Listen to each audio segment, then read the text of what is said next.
Welcome to Bus Vibes. Hey everyone, it's Dave again. Hey, you wondering, Dave, what are you doing? Why is there a bunch of, why is there a house behind you and everything? Well, I am down in sunny Florida. No, I don't have a school bus with me today. Instead, we have our church bus. So today's episode, I'm going to be talking about our church bus. We had a group of families that were coming down here to Florida to fly out. They were going to Costa Rica this week, and so, meaning that I have a CDL, they asked me to drive. So as you'll notice, our bus is nothing like school bus. Okay, this is a 2011 Ford F550.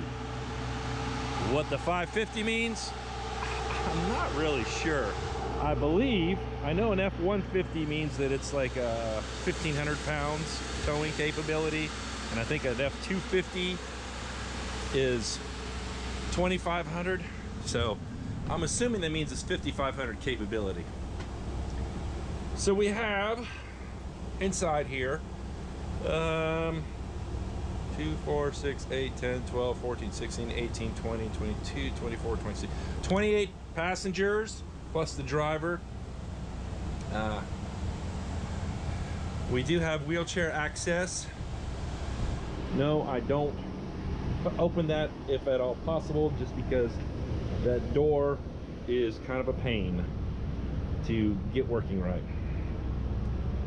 Anyway, and this is the biggest thing, is that you actually, for me, I sit like way down low. So we'll try this out and see.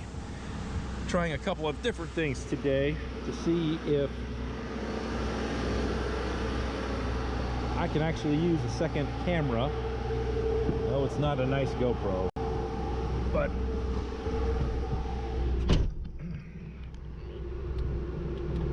close the door here. All right, just give you an idea of what is in store for switches. Cruise control, this is my info that tells me, you know, oh, how far you can go, like 89 miles to empty. Yay. It's like a couple hundred miles I'm gonna have to drive. Headlights, dimmer, radio, all this is our intelligent lift. That's for the lift in the back, just for it to work. You got to be in certain, you got to be in park and everything. And if that door is not closed, it will not let me put it in gear. Let me tell you a little history of our church.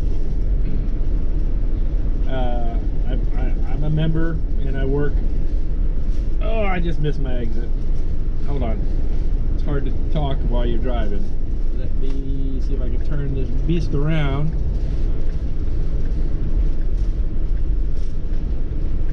Yeah, right here. Anyway, I was telling you, Crossroads Baptist Church. I've been a member since 2001. I am now on staff. I'm the technical coordinator. In other words, I'm in charge of our tech teams and making sure all our computers are working and all that good stuff. I'm not IT, but it's mostly just for what we do for Sundays, special events, youth events. Like we've got a big event coming up the end of this month with several churches. They're starting Sunday night at our church, and then they're going to each church after that, and worship, speaking, games, all kinds of, it's good fun stuff. Our church started, well, we just had our 25th anniversary as a church. And before that, our church was actually, well, let me start by saying, where am I going? I'm going to here, it says. Going south. All right.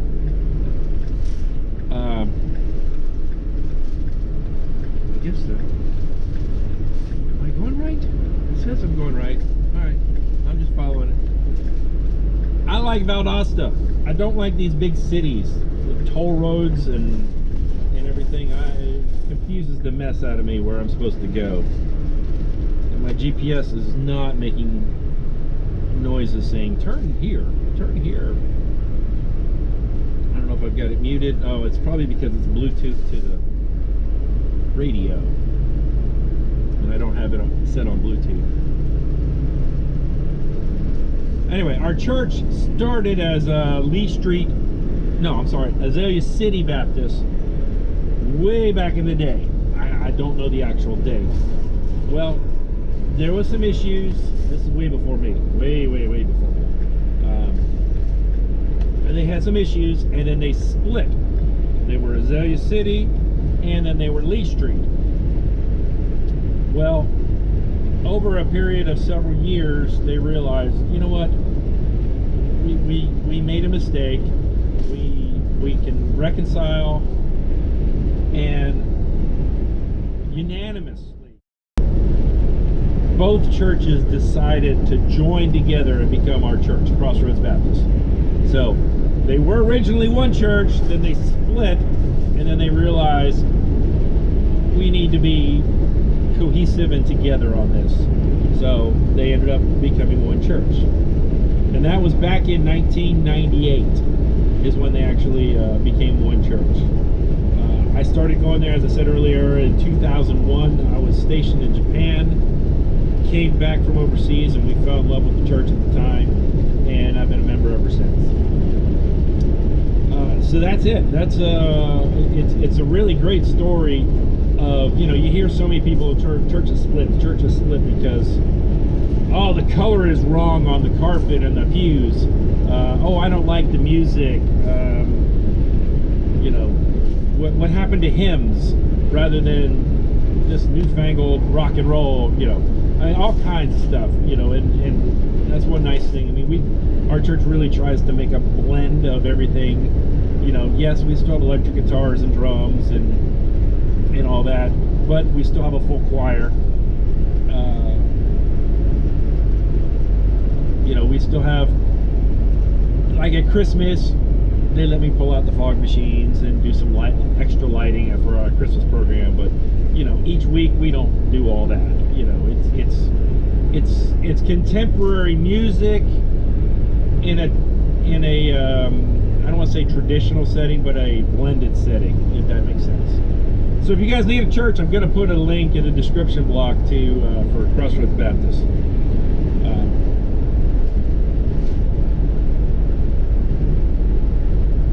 This is going to be a long drive for me today.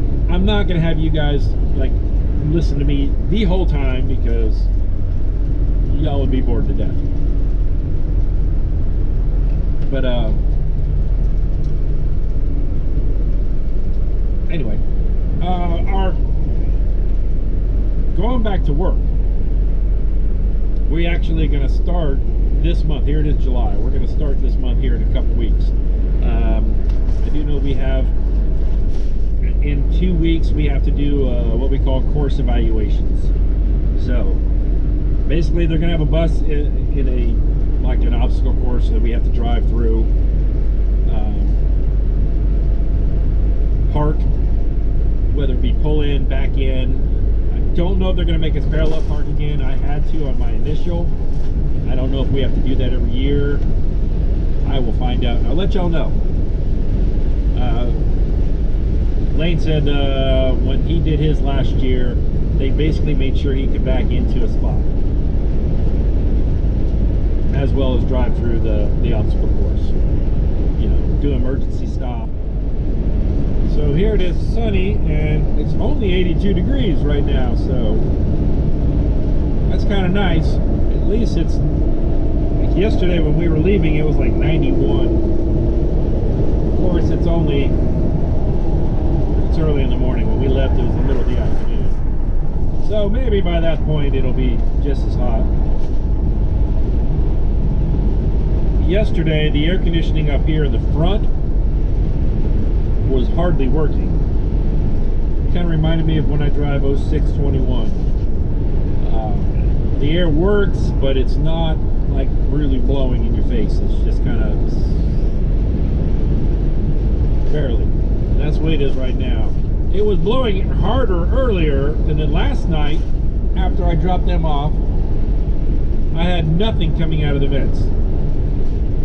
So at least I had the rear air to kind of keep it somewhat better. Normally I wear Hawaiian shirts. I wear a Hawaiian shirt, different one every day. Kids love them. They're like, oh, what's Mr. Dave wearing today? Just as something goofy. I don't know. I'm just wearing a plain blue shirt because I was afraid it was going to be super hot driving. And I brought one with me, but after finding out the air conditioning wasn't working that well, I was like, nope, not going to do it. My daughter actually got me one. Maybe when I do the sped bus, I'll wear it. It's got school buses all over it. Most of them are internationals. I don't think I've seen one with Thomas's on it, but I love it. On the back, it actually has my name, and then it tells a better duty title than just bus driver. We are student delivery specialist. I think it sounds good. I'm not the one that came up with it, but I'm going to use it. Put it on my resume.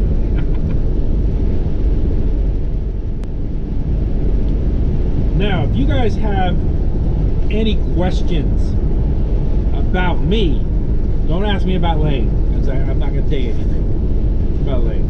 Actually, I am going to tell you one thing about Lane. And that's probably why you haven't seen one. He's been swamped. Poor guy. Been swamped doing all kinds of stuff in life.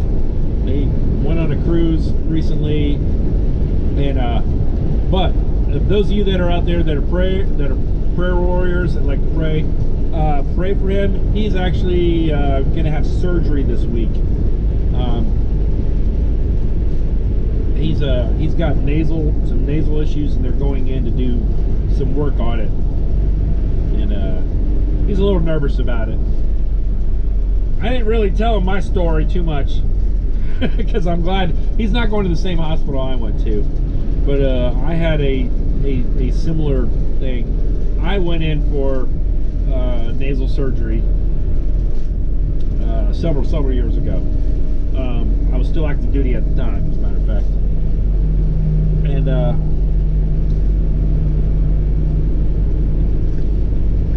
wait a minute, you're coming into my lane. Let me let you go fast. And what was I saying? Oh yeah. So I was going in for surgery, and it's funny, I know the doctor. We went to church together. He was a good friend of mine. And so I went under. He was doing the one side. It wasn't a deviated septum or anything. They were doing some work cleaning it out because I had a lot of issues breathing when I was out running and stuff. You can probably hear it. I still have issues because they only got one side done. So as they were getting ready to go to the other side, I started moving around apparently. And so the anesthesiologist was like, oh, let me give him some more.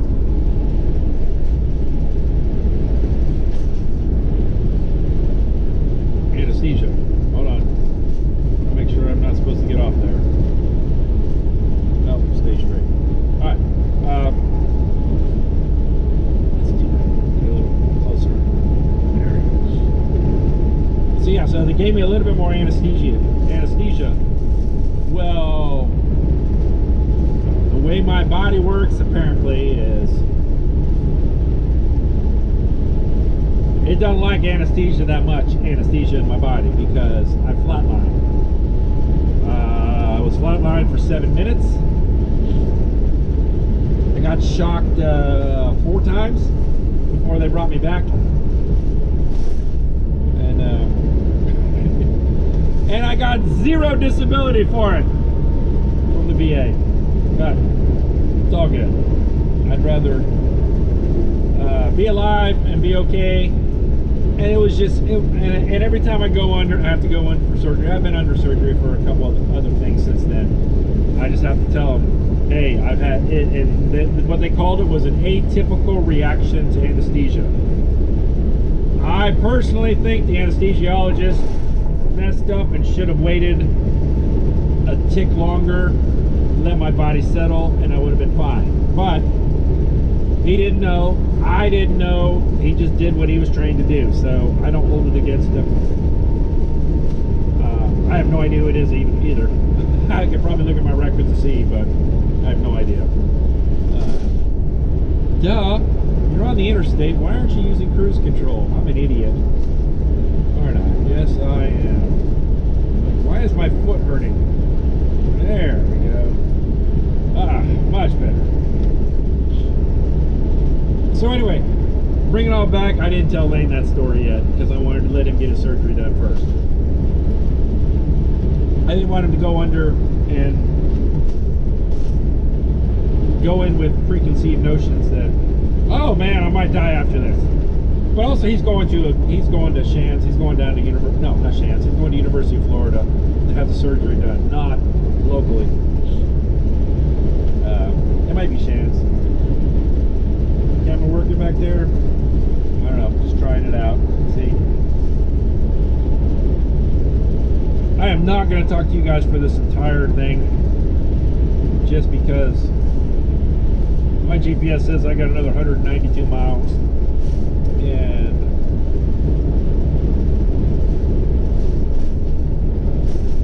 I'm not that excited. But hopefully today will be a good day driving. So far it's really nice, the traffic is not too bad. Of course it's only 9:30 in the morning, so I was trying to not hit the big city traffic when I left, and it looked like I missed most of it. Being on the turnpike is going from one side of Florida to the other is really convenient. Yeah, you got to pay for it, but it's the church bus. The church says they'll pay for it. So I'm good. I'm happy. Now, if you guys have any questions, please put them in the comments. I will do my best to answer them. Some of these that you guys have asked for, like there's one of them particular, I was told, for example, on the last video, I was told we were getting LED lights, so that's why I mentioned it. But somebody in the comments mentioned, hey, those are halogens, those are not LEDs. And I want to go back and look. I'm pretty sure he's correct, he or she was correct, and those are halogens, looking at the video. But I want to go back and look. And if it is, thumbs up to you, good catch. I'm just going by what I was told. I am not the wealth of knowledge that Lane is. He can tell you all about different engines and all that. I'm just a dumb crew chief. You know, I fixed airplanes when I was in the military. I say dumb. I don't want to say dumb because that's saying bad to that career field. I had a great career. I loved being in the military. I loved what I did. I have an associate's degree in electronics. And when I went in, I wanted to do electronics, and I put all these jobs: electronics, aircraft, F-15, you know, F-16. I'm just telling you, I'm dating myself. 16s are retired, and they're getting ready to retire the 15s shortly. What is with my voice? My voice is like squeaking like I'm a teenager. Man, must be my nose. It's still draining a little bit. So I put all these electronic jobs, and my very last choice, I had a buddy of mine, he was a crew chief, and he worked F-16s, and so I was like, okay, okay, crew chief, I can do that. And he was telling me all kinds of stories and stuff. And lo and behold, when I came in, the military said, Air Force said, oh, crew chief, we're going to put him as that. And that's what I was. But after being in, I wouldn't have traded my job as a crew chief for any of the electronic jobs that I wanted. I loved what I did. I was able to fly all over the world, got shot at. Yeah, we were stupid. We'd be in I was in a C-130. I was in combat search and rescue. So we were out doing getting ready to launch. We were in the middle of, I think we were flying out of Kazakhstan? No, Uzbekistan. We were in Uzbekistan at the time. And we were flying out of there. We got launched for a mission to go for a rescue. And right as we were taking off, they were like, hey, we got small arms fire on the right-hand side. Well, as idiots, we ran to the right-hand side to look. Where? Instead of, hey, let's put our jacket, our flak jacket on, our helmet on. No, we ran to what little windows we had in the C-130 and decided to look. Yeah, to be young and dumb again. But yeah, no, I've been all over the world. I always call my claim to fame is I've been to every country with the word "stan" in it. Pakistan, Uzbekistan, Kazakhstan, Kyrgyzstan, Afghanistan. Been to a ton of them. Never went to Iraq though. I got blessed and got out right before the Iraq stuff was. I've been into Kuwait, been to Qatar, Dubai. I mean, all over the Middle East. And I lived in Japan for 4 years. So again, been all over the world. I was supposed to go to Russia at one point, and it didn't pan out. Right before we were supposed to go, they grounded our fleet of aircraft. I was working C-141s at the time, and all of a sudden we developed cracks in the wings, and so they grounded the whole fleet. I was not happy because I was getting ready to go to Russia. I was like, that's cool. Although I still have it at home. I was able to acquire when I was in one of the stands, because you remember a lot of those, like Uzbekistan, used to be part of the Soviet Union. It used to be part of Russia, and then it broke away. So I have a Russian officer's cap, one of those furry ones. Still have one of those. I was able to acquire it there. It's really cool.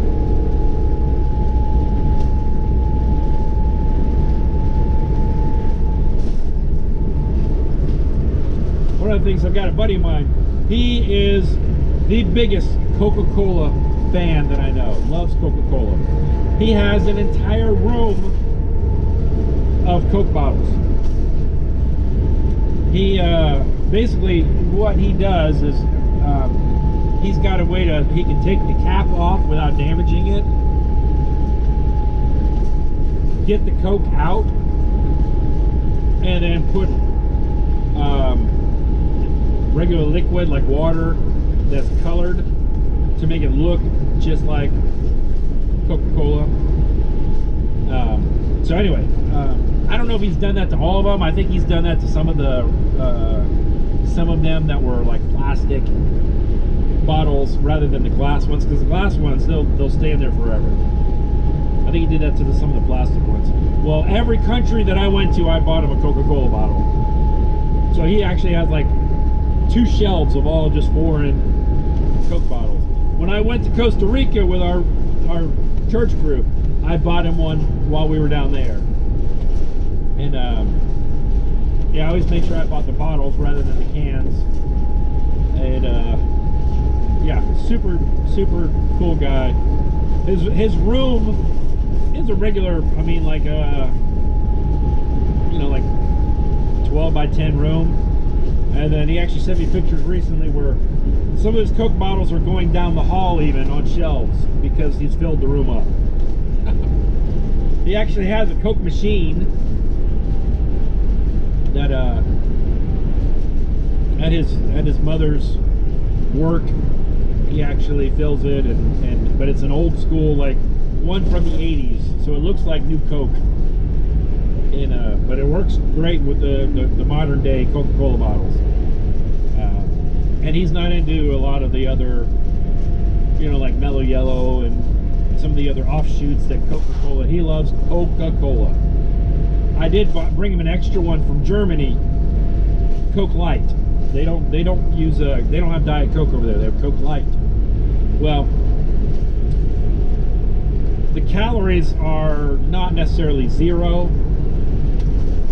They were lower because they use sugar. It's more of like a real sugar rather than Splenda or aspartame or any of those other things. But they put lime in their Coke. And, it was fantastic. So if you ever get a Coca-Cola, seriously, take a lime, squeeze it in there, try it. Shake it up a little bit, and you'll notice that you'll get a much better appreciation for Coca-Cola with a little bit of lime in it. Hey, our fuel mileage has gone to 6.1 miles per gallon. So, yay. Of course, I didn't reset it when we started, so maybe that was from before when they were just driving around town. I don't know.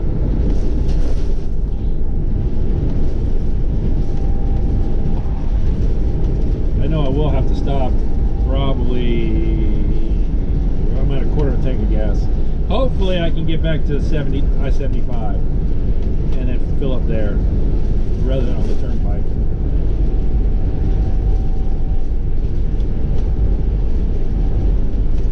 Looks like they're widening the turnpike here. I don't know if you can see it on either of the cameras, but there's a lot of construction going on.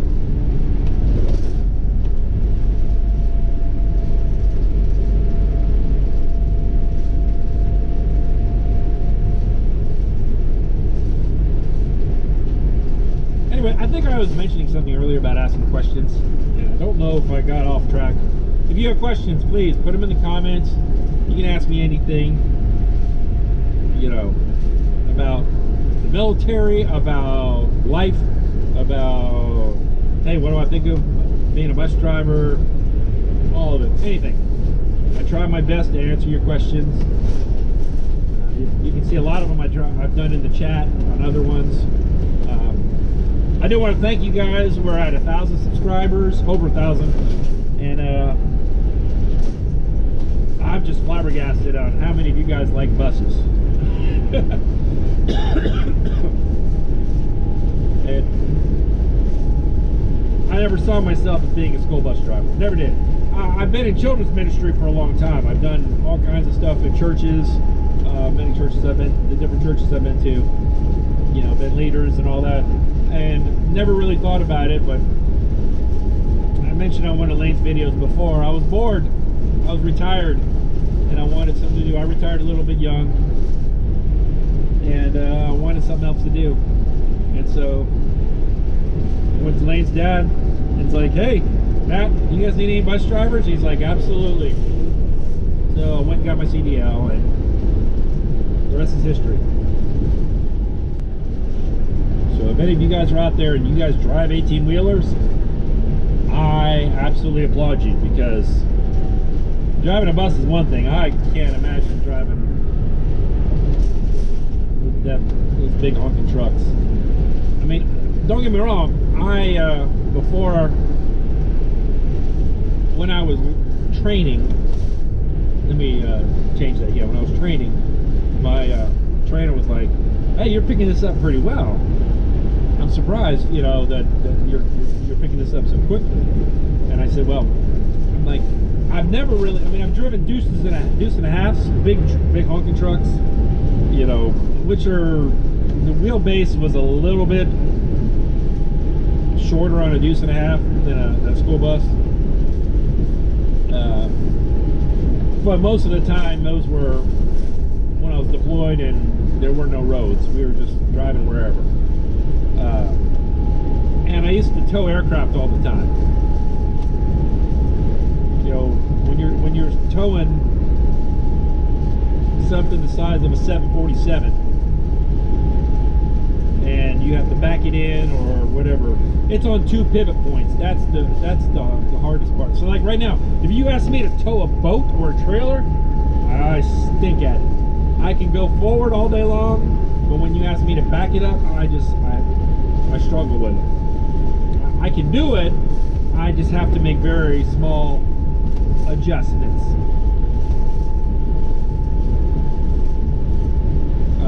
And because I had towed aircraft for so long, and which has got 2 pivot points.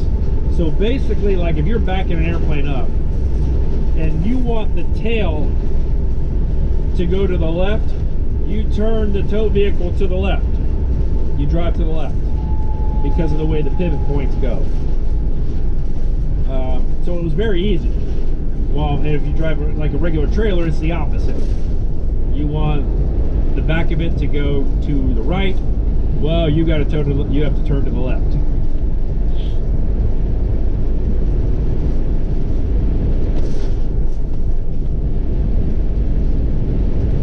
So glad on these toll roads they got rid of so many of the little kiosk-like things where you have to stop and throw the quarters in or whatever. Now they charge you by the plate and then they just mail it to you.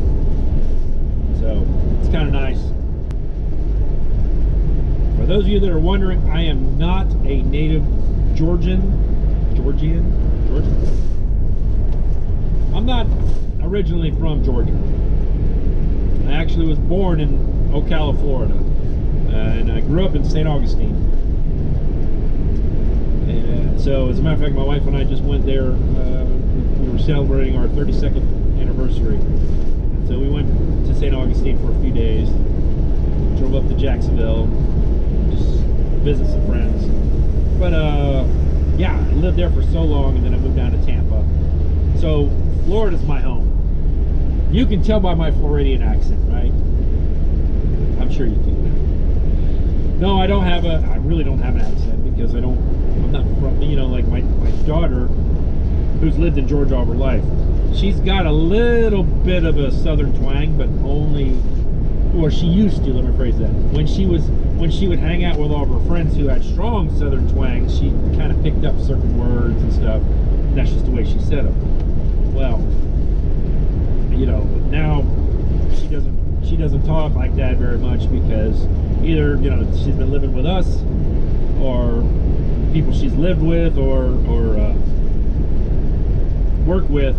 Most of them don't really have accents. So, and neither of my boys have accents.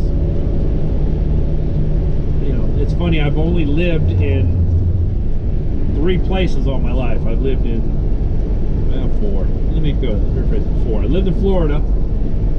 2 different places in Florida.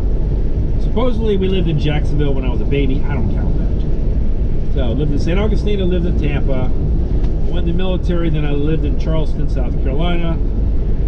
Went to Japan. Lived in Okinawa for 4 years. And then been in Valdosta ever since.